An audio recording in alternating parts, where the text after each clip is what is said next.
Hi views, welcome to one India Telugu top news of the day. మరి ఇవాళ top news ఏంటి అనేది కూడా మనం చూద్దాం.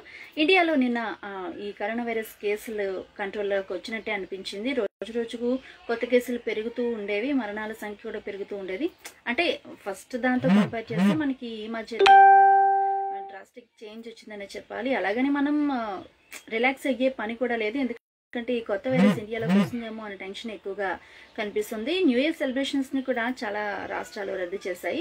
అయితే అందువల్ల జాగ్రత్తగా ఉండడం కూడా మనకి చాలా ఇంపార్టెంట్ అనమాట. ఇక నిన్న కొత్తగా ఇండియాలో 22,273 పాజిటివ్ కేసులు అయితే వచ్చాయి. మొత్తం కేసుల సంఖ్య 1,69,118కి అయితే చేరింది. నిన్న కొత్తగా 251 మంది చనిపోవడంతో మొత్తం మరణాల సంఖ్య 1,47,343కి అయితే చేరింది. ఇక ఇండియాలో మరణాల రేటు 1.4% ఉంది. ఇక ఇండియాలో నిన్న 22,274 మంది ఈ కరోనా నుంచి రికవర్ అయ్యారు. కొత్త కేసుల కంటే నిన్న రికవరీలు మాత్రం ఎక్కువగా ఉండటం విశేషం. ఇక మొత్తం రికవరీ కేసులు మనం చూసినట్లయితే 97,40,108కి అయితే చేరింది. ఇక దేశంలో రికవరీ రేటు 95.8% ఉంది. ప్రస్తుతం యాక్టివ్ కేసులు 2,81,667గా ఉందన్నమాట.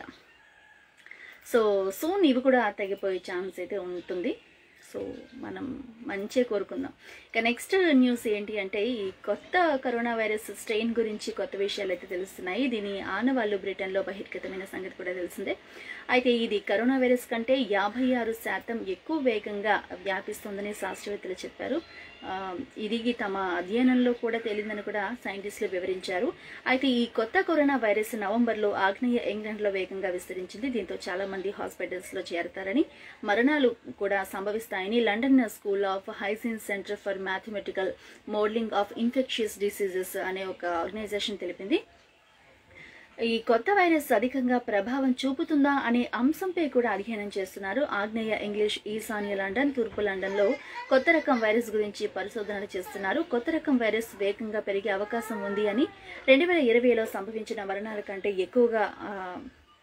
ఎక్కువ మరణాలు జరిగే అవకాశం ఉంది అని కూడా నిపుణులు తెలిపారు.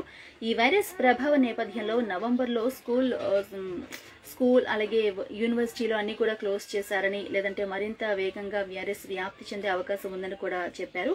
క్రిస్మస్ సందర్భంగా కొత్త రకం వైరస్ 70% ఎక్కువగా వ్యాపిస్తోందని బ్రిటన్ ప్రధాని బోరిస్ జాన్సన్ కూడా అభిప్రాయపడ్డారు. ఏడాది క్రితం చైనాలో ఆవిర్భవించిన కరోనా వైరస్ వల్ల 1.7 మిలియన్ మంది ఇప్పటికే చనిపోయారు. వైరస్ కోసం అంటే ఈ వైరస్ నియంత్రించడం కోసం వ్యాక్సిన్ ప్రయత్నాలు కూడా కొలుక్కొస్తుండగా ఈ కొత్త రకం వైరస్ జాడైతే తెలిసింది.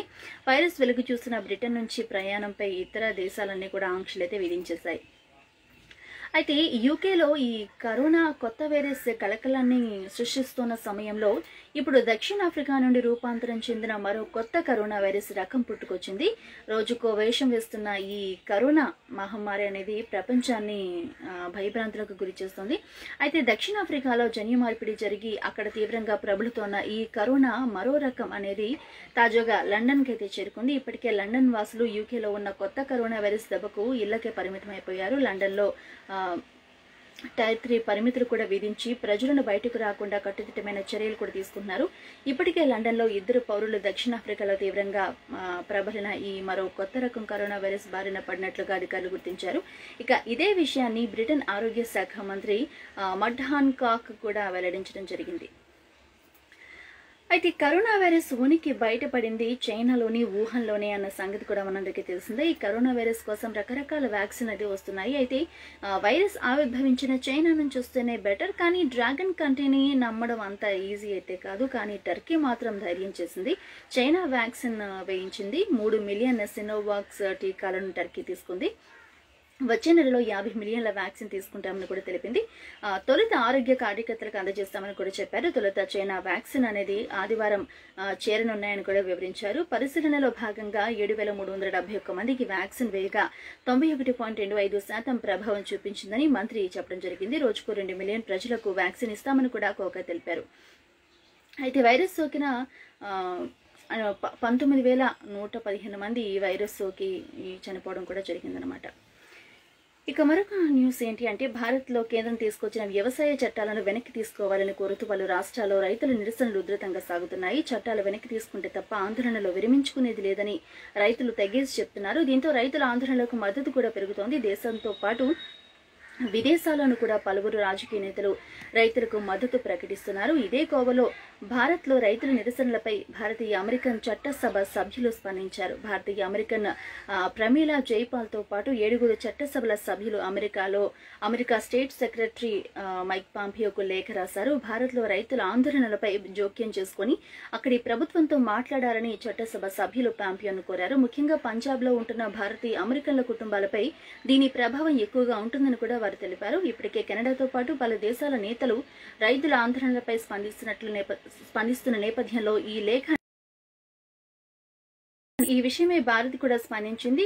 ఈ అరకొర సమాచారంతో విదేశీ రాజకీయ నేతలు స్పందించడం భారత్ అంతర్గత వ్యవహారాల్లో జోక్యం చేసుకోవడం కూడా సరికాదని తెలిపింది. భారత్ వంటి ప్రజాస్వామ్య దేశం గురించి వచ్చే ఇలాంటి కామెంట్లు అనేది మంచివి కావని విదేశీ వ్యవహారాల శాఖ తెలిపింది. దీంతో భారత్లో రైతుల ఆందోళనల విషయంలో విదేశీ జోక్యాన్ని సహించబోమని కూడా తేల్చి చెప్పినట్లయింది. గతంలో కెనడా ప్రధాని ట్రూడో కూడా ఈ విషయంలోనూ భారత్ ఇదే వైఖరిని స్పష్టం చేయడం మనం చూసాం. ఇక మరొక న్యూస్ ఏంటి అంటే నేపాల్ కమ్యూనిస్టు పార్టీలో సంక్షోభం కారణంగా పార్లమెంటు రద్దయిన నేపథ్యంలో పరిణామాలనేవి వేగంగా చేంజ్ అయిపోతూ ఉన్నాయి. భారత్తో సరిహద్దు సంక్షోభం నేపథ్యంలో నేపాల్ను మన దేశంపైకి ఎగదోసిన చైనా ఇప్పుడు కూడా అదే వైఖరిని కొనసాగిస్తోంది. నేపాల్ రాజకీయాల్లో నెలకొన్న సంక్షోభాన్ని పరిష్కరించే నేపంతో భారత్కు మద్దతుగా నిలిచే ప్రచండను దారికి తెచ్చుకోవాలని చూస్తోంది. నేపాల్లో సంక్షోభం కొనసాగితే అది అంతిమంగా భారత్కు మేలు చేస్తుందని నచ్చ చెప్పే ప్రయత్నం చేస్తున్నట్లుగా కూడా తెలుస్తోంది.